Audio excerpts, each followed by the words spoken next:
Hello, everyone, and welcome to Unregulated Leadership. This is a podcast run by William James students, and my name is Lavonya Douglas. I am one of your hosts for today.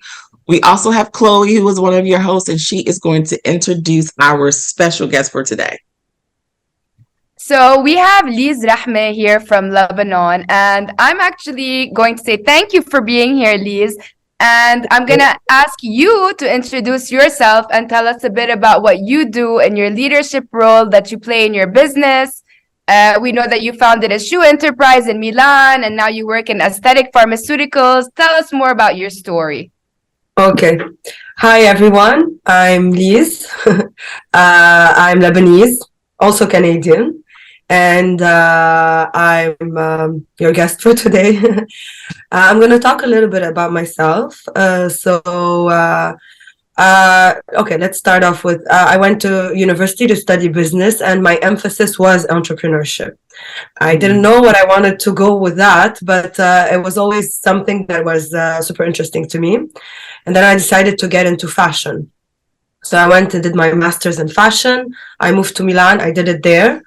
And then I started working towards my goals. And throughout the years, we decided with two friends, actually, of mine, to start our own business in Milan. So it was a luxury shoe business. We started a brand from scratch. I was around 23 years old. And we decided to embark on this adventure. So we actually made it. We did a brand from scratch, and it was one of the up and coming luxurious brands that was super famous in Europe and around the world. We were selling in 150 countries, celebrities and influencers. At the time, they weren't as big as now, but we're calling our shoes the it shoes of the moment, the new and up and coming brand. And it was oh yeah, she's showing the I can't show you with my background, but maybe you can show the Instagram on your page, because I have the background. Show us a little bit of the shoes, and celebrities wear them too. Yeah. So at some point they became really the it shoe to have. The iconic shoes were Mickey Mouse shoes, and then the Malika shoes were the scarab logo, which is the logo of the brand, and they became really big at some point. And yeah, so shall I talk about why I stopped doing the shoes? Yeah, sure. So basically, let me tell you, we were three very young girls who decided to embark on a business, and we actually made it, and we were having great revenues. We made a name for ourselves in the fashion industry, and of course, along the way, we had a zillion growing pains that entrepreneurs have. And so by the end of it, it was around 2019. We had problems of obviously financial problems, because it was becoming very big to sustain. 1, 2, COVID hit the market, and 3, we had internal disputes between my two business partners, which made it very, very difficult environment to continue for the last 2 years before we decided to pause this project. But basically, the main reason why we decided to stop it then and there and pause it was COVID. And the inability to raise funds ourselves to continue with the business. So we decided to halt it at that point. And basically it never picked up after that. And this is where my life also changed. So basically I moved back to Lebanon when COVID hit, because in Italy it was a disaster. And while I came to Lebanon, also the economic collapse was happening exactly at the same time. So I took some time off for myself around a year, where I was after the explosion happened, a friends of mine started a mini NGO that was literally helping everyone and anyone after the explosion, after the blast. So I kept myself busy during that time while I doing that while figuring out what to do next in my life. So this is when I think the economic crisis was like becoming worse and worse in Lebanon. And as so it happens, my family have a pharmaceutical distribution company in Lebanon. And during that time, pharmaceutical industry was suffering the most for many reasons. One, it was one of the industries that was subsidized by the government. So, and then the central bank was not paying the suppliers anymore. And there was a huge shortage of pharmaceuticals in the country. It was actually one of the biggest disasters of Lebanon, that people did not have medicine or pharmaceutical supplies for a very long time. And a lot of pharmaceutical companies were suffering. Some of them closed. And this is where basically I got an idea. So being in that situation, my family being in that situation myself, we never had an aesthetic department in the distribution. And so I got this idea based on obviously seeing the market, seeing how things were happening. Obviously, there were not a lot of opportunities in many sectors in the country. However, I found by mistake, and then I did a study that aesthetic pharmaceuticals, which is, if I want to get into it more, it's like fillers, Botox, and mesotherapy, all types, was something that never stopped working. There was a huge demand for it. Not a lot of pharmaceutical companies were still getting those things to Lebanon because it was a problem to get their money out of the banks, even for like pharmaceutical companies, especially for pharmaceutical companies, to be able to get this type of product to Lebanon. So I did a small market study, and then using the contacts of the pharmaceutical company, I decided to like embark on this completely new adventure that has nothing to do with anything I've done before. So I poached a few companies. One of them is called Swisscell. It's a Swiss company that sells one of the top-notch fillers in the world, and it's CE marked.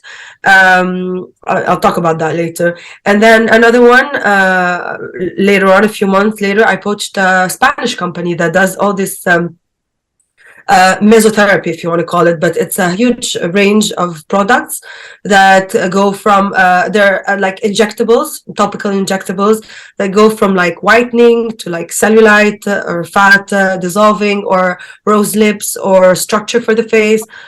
A lot of different range of products that go under this umbrella of products called mesotherapy.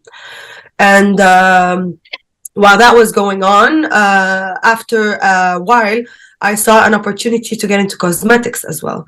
Because also with the collapse of the lira, Lebanese lira, everything was becoming so expensive. So there's a lot of skincare brands or like household brands that were no longer to be found or became extremely expensive if you want to like do the exchange rate, because a lot of people, as you might know, a lot of people, they still get paid in Lebanese lira. So it was becoming extremely expensive.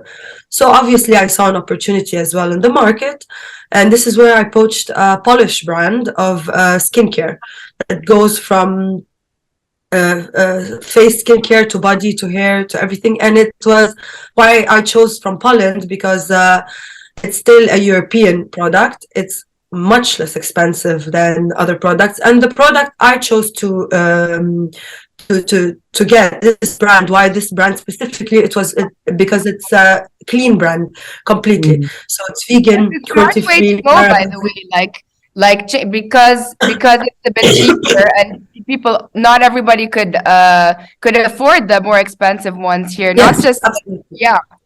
But that's why I went to Poland, because it was much cheaper than other European brands. But why this brand specifically? It's because also it's a sustainable brand, and it's a clean product, and this is the trend everywhere in the world right now. And now I have these 3 brands that I am distributing to Lebanon, and some of them to other MENA countries in the countries in the MENA region. And soon I'm also starting with the Ministry of Health, just waiting for it to be registered. I have an Italian brand that is also for body fillers, which is something huge right now. Yeah, also in the in the world, but I guess, yeah.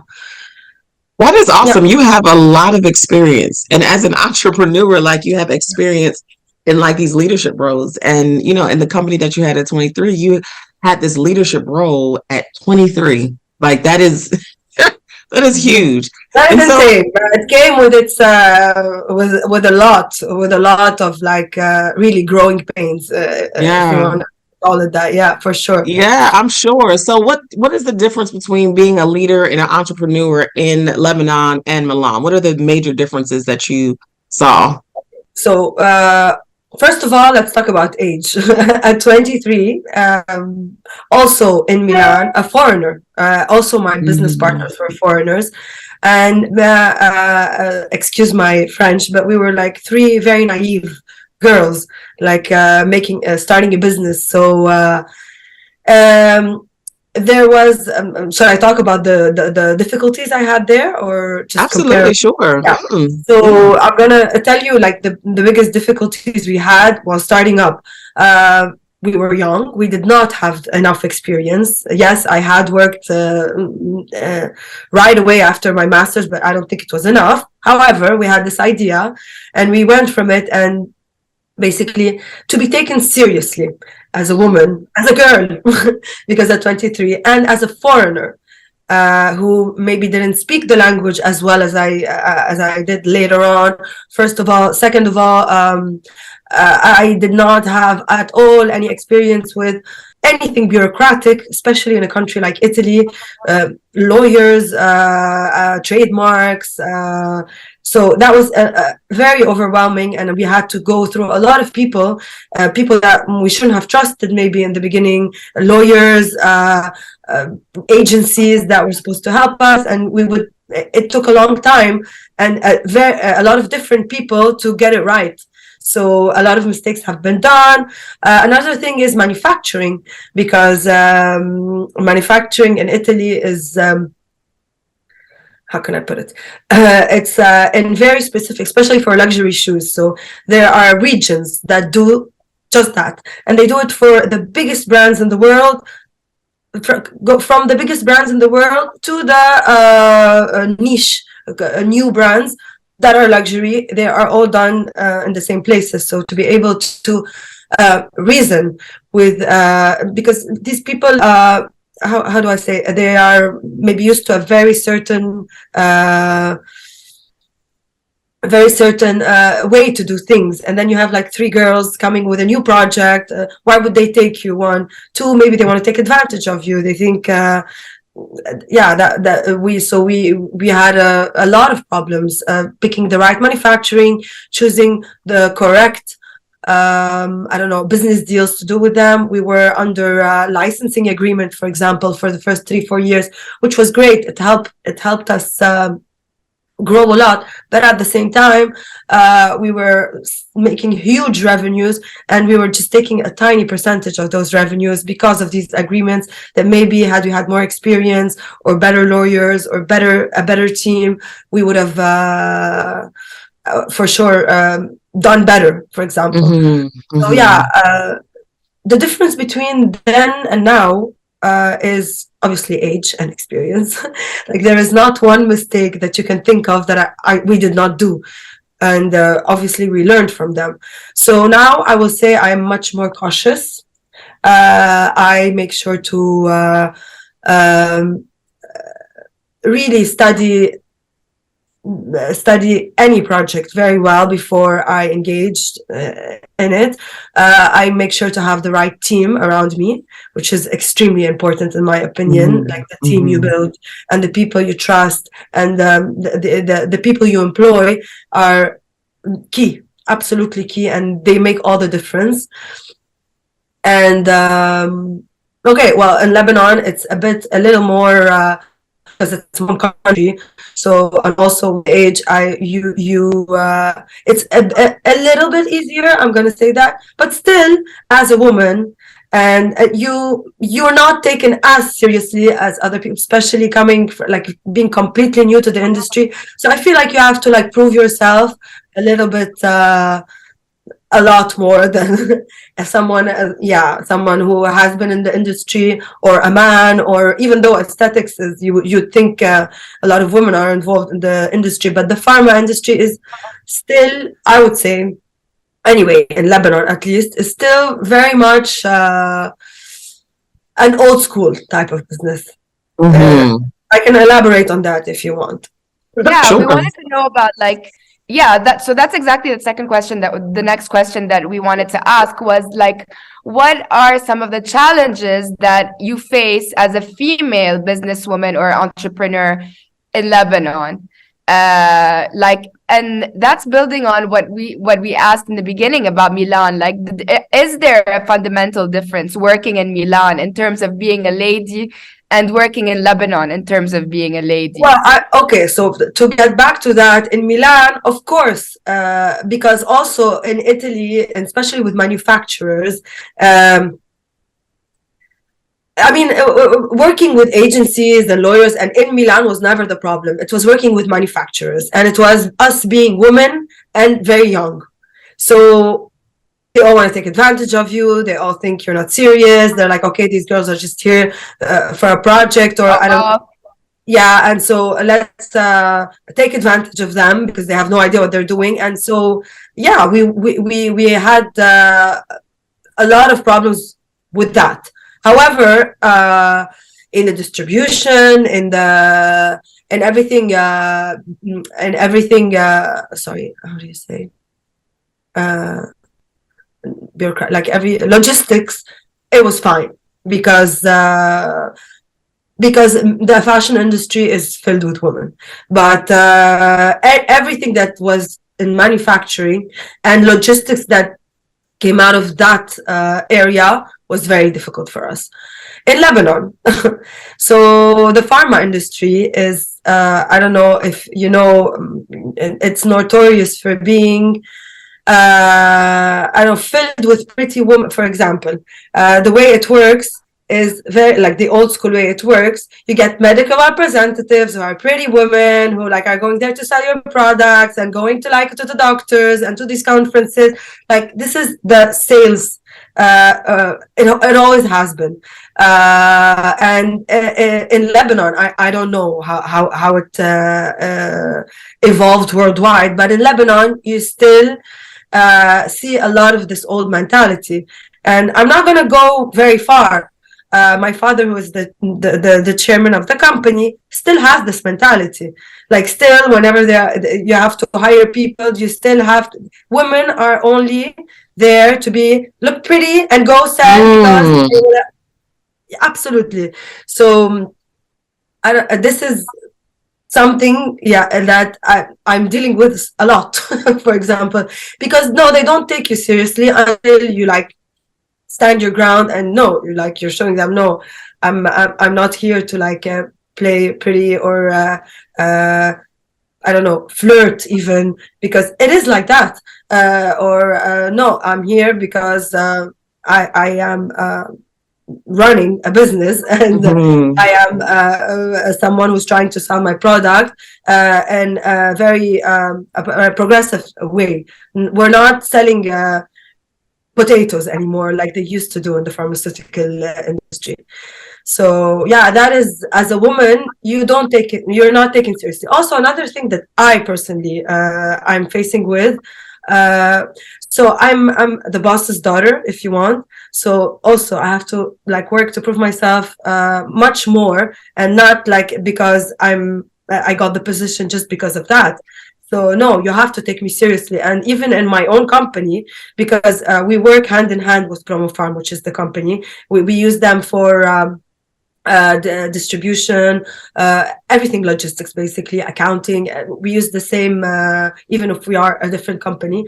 But yeah, so even in my own company, I've had to prove myself that no, I deserve to be here, and I didn't get this position, and I'm the one who worked for it. I'm the one who posts these brands. I'm the one who's putting marketing strategies and business development for these brands, and I deserve to be here. It's not just because, of course, it facilitated it, that the infrastructure is already there, but also because I come from a completely different background. I come from fashion background, so pharmaceutical people do not take that very seriously. For them, they don't know maybe the work that goes behind brands in the fashion industry. So yeah, that was a big challenge. And what else? Like So what did you have to do? Like you said, you had to prove yourself.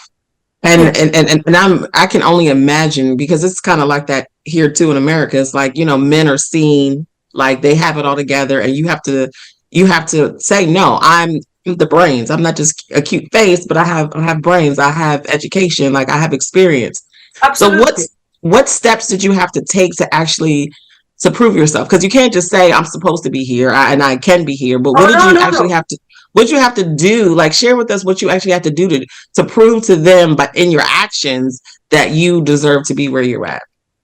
Okay, so let's talk in the company as first. In Mm-hmm. the company at first, they think it's just because I'm the daughter. So Mm-hmm. it took a long time for people to take me seriously. In what sense? For example, even stupid stuff, which are like asking for like things to be done, asking for like weekly reports, asking for like they don't take you seriously in the beginning. They're like, Yeah. okay. And then I don't know, I needed a support system with the pharmaceutical distribution for the pharmacies. I had a huge like issue with like getting the distribution for pharmacies in order, my distribution to match theirs with their driver, with their schedules. So for example, that in meetings in especially that was in the beginning, the first 6 months, in managerial meetings, I would take part of these meetings, and no one would take me seriously that much. They would be like, they would pretend to listen to me, and then I'd Mm. give like a lot of ideas or suggestions, even for like for logistic stuff inside the office, and no one would take me seriously. They wouldn't and I did it a point never to like go to like like upper management and be like, oh, they're not listening to me now, you have to tell them. No. And Mm. it took time for them to see how I work, slowly, like Mm-hmm. what I did was I created a team, and it took a lot of time to create a team of I call them product specialists. I don't call them med reps or sales representatives, because my team who sells the product are product specialists. They have input in marketing. They input in strategy. They're part of the team. So it was something very new to them. And when they started seeing how we built this team, and it was growing and performing, the most important thing, performing, then Mhm. they started taking you seriously. Now everybody wants to help more. Yeah. And Mm. because we complement each other in some things, we can help in others. And now they even listen to my ideas, because Mm. I don't know. The way I'm doing things is completely different to the real. For example, And they do also, a lot of workshops for pharmaceutical for pharma products. They get doctors, seminars. There's a speaker, a key opinion leader that does, and then they invite them for cocktails. So the way they used to do things is completely different from the way I do things. I do uh, like I do the same concept, but different places, different way of handling the doctors, a completely different approach. And I was criticized a lot on it in the beginning. No, this is not the way you do things. You cannot speak to a doctor like that. You cannot take a doctor to this place. And when they saw that it was working, now I feel like sometimes they are changing some of their old ways to things that I've implemented, to like more progressive ways, if you want. I Yeah, love that. You went out yeah, there and did what you felt was right, not what other people did, and that's what makes people take you seriously, is the products that you're producing that is Exactly. When they saw worthwhile. my That performance, they started mm-hmm. taking me seriously. So that's the Yeah, only thing that made them take me seriously. I Also love because that. I'm someone who has a bubbly personality.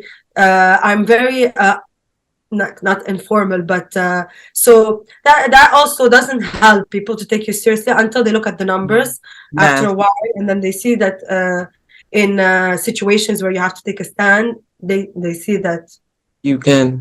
performing. Mm-hmm. I'm actually taking stands where I need to. Then they start taking you seriously. Yeah, absolutely. I love that. So is the business, is it lucrative? Is it Yes, absolutely, something that makes good money in Lebanon? absolutely, That is absolutely. awesome. I love that. Yeah. I love also how you mentioned building a team, right? The team is so important. How did you build your team? How did you identify what you needed and the skills that you needed in the different people to build your team? Okay, so since I've had a lot of bad experience with building teams before, this is one of the things that was essential to me, is to have the right people with you. Mm-hmm. First of all, of course, I saw many people for the job, and then the number one thing I told them is, I do not want you to be medical representatives. You guys are product specialists. This is your baby, and we're a family. Like what I like about our team, and then I'll tell you how the team goes and speaks to other pharmaceutical companies, and now I get CVs flooded from other pharmaceutical companies because they're so happy. What I want them is to be like, this is your baby. I have very nice financial incentivized product for them, which is directly related to how much they sell, as well as fixed salary, and obviously all the benefits that they deserve. So for me, it's very important to invest financially in my team. One. Two, I'm always to include them in all the trainings that happen, where we're continuously training them, continuously, like, they are in the loop with everything that's happening with this. So they're not just salespeople. They are literally people who are representing the product, and who are part of the team. What They business feel development? ownership, like it's their thing too. It's not just Absolutely, like they're employees and they're working for something that they don't care absolutely, about. absolutely, absolutely. Plus, I've learned that, okay, of course, you shouldn't be super lenient, but I've learned that creating an environment for the team where they Mm-hmm. feel absolutely safe, and they feel that they can tell you everything, no matter what, no matter if they did a huge mistake, no matter if something very bad happened, like everything, they feel very safe.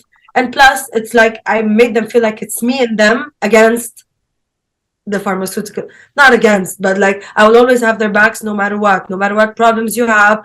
Let's sit, tell me everything, we'll find a solution. I don't like to talk to them as a superior. At the same time, of course, I keep limits where, like, this is not we're not playing here. This is we have a goal, and we Yeah, need to of course. work towards this goal, all of us together. But so yeah, the most important thing is for them to feel safe. Two, to feel included. Like, I Mm-hmm. listen to their suggestions all the time. I listen to their ideas and I implement them. What I can, I do. And plus, they're the ones who are on the field the whole time. So obviously, we have weekly meetings, taking in all the feedback that they have, any suggestions they have, marketing ideas. It's not their job. Marketing ideas, as always, we listen to them, and we see, and most of the time, when they are right, when they have good ideas, we do them. I make them feel like what your input is mattering, it is changing, and it is increasing sales. Other than that, for example, also with business development, they do have ideas with new businesses, new ways to approach different industries. For example, clinics, we've never been there before. Let's try to, like, so I feel like the more they feel they are part of building this brand, building this success, the better they will perform, the better they will be remunerated, the better, I don't know, the whole, like, the whole team is, I think like this is the most important thing. Apart from the product, which is great, without the team, we would not be successful. So I feel like this is the most important thing, to build a team that feels like they are working for themselves. Mm-hmm. Yeah. There should These be chemistry between them and the products as well. You cannot like hire someone who's not interested, or absolutely not. Even if they are the best employee, if there's no chemistry between them and the product and the company, it's they're never going to perform as they would if it were otherwise. Yeah. Yeah. Lyz, you've been talking about, well, throughout our talk today, you told us, I mean, you gave us a lot of, tips and tricks about, what you would do, advice. But the final question was going to be like, what advice would you give others? Although you already gave advice here and there, but how would you, or anything additional that you would give others that want to start their own business or own line, in addition to all the things that you already shared with us? Okay. So basically, I feel like experience is extremely important and not to be taken lightly. I feel like before unless you have this like great idea that you have to jump on, of course. So no, don't let the train miss you. But I feel like number one is to really study your everything. The market, your business, your whatever service or product or whatever you want to decide, really study it well. Like, know your craft before embarking on a journey. One.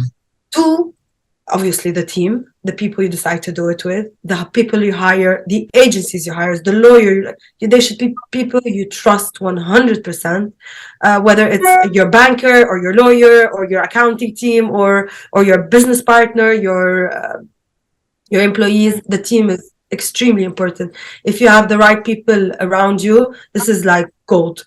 And what else? And I would personally tell you to never like make a step that's bigger than you are. I mean, sometimes you have to, because it happens like that, and that's great, and then you're super successful at it. Yeah. But I would say like small steps going onto the ladder goes a way longer way, a much longer way than like trying to achieve so much early on without the small steps. Absolutely. Yeah. I would say myself, I've done all the mistakes that I've told you about, and then in my new business I've done the complete opposite. I'm taking my time, studying, perfecting my craft. I have so many more plans for the future. I will not rush into anything, especially in those difficult times, before like I perfect it. I'm new to the industry. I still have a million things to learn. And also something that I do with my team a lot, like I'm the first to tell them I'm new to the industry too, and I'm here to learn from you guys. And that's so important, to listen and to learn from the people that are, no matter what you have achieved, no matter how old you are. I feel it's very important to listen and to still like are open to learn and to like admit your mistakes and to try to take criticism and like constructive criticism and feedback from anyone, not just your superiors. It's very important. And always to like no matter how sure you are, to like not question yourself. How do you say it? Te remettre en question. Go back and question yourself. It's important to always like I don't know, reevaluate yourself and your decisions. Self-reflection. Also, Yes. Yeah, we really appreciate you coming. Like the information that you have shared, and as I'm listening to you talk, there's leadership in every industry, and the way that you describe building your team and the leadership role that you play and the things that you've learned from, starting at a young age, and you taking that and not looking at it as a negative thing, but what did you learn from that? And then taking that into your new business that you're now super successful in. And so there's leadership. That leadership is like the thing, like it's everywhere in any industry that you're in. So we so appreciate you, sharing your journey and your story and your challenges and the things that you've been through. Especially on an international level. William James is in Boston, but at an international level, seeing that some of your challenges are similar to what we experience here in America too. So we really appreciate you coming. Chloe, did you have anything else that you want to say? Yeah, I just want to second what Lavonya said. Thank you so much for giving us your time today. I think a lot of people can learn from what you said to us today. So yeah, thanks for sharing and thanks for being here. You're more than welcome. You're more than welcome. It was very nice to meet you, Lavonya. Yes, it was nice to meet you too. Thank you so much. And for all of those out there in cyber world, like us on Unregulated Leadership on Instagram, YouTube, TikTok. We're out there. So thank you so much. And we will see you all later. Thank you.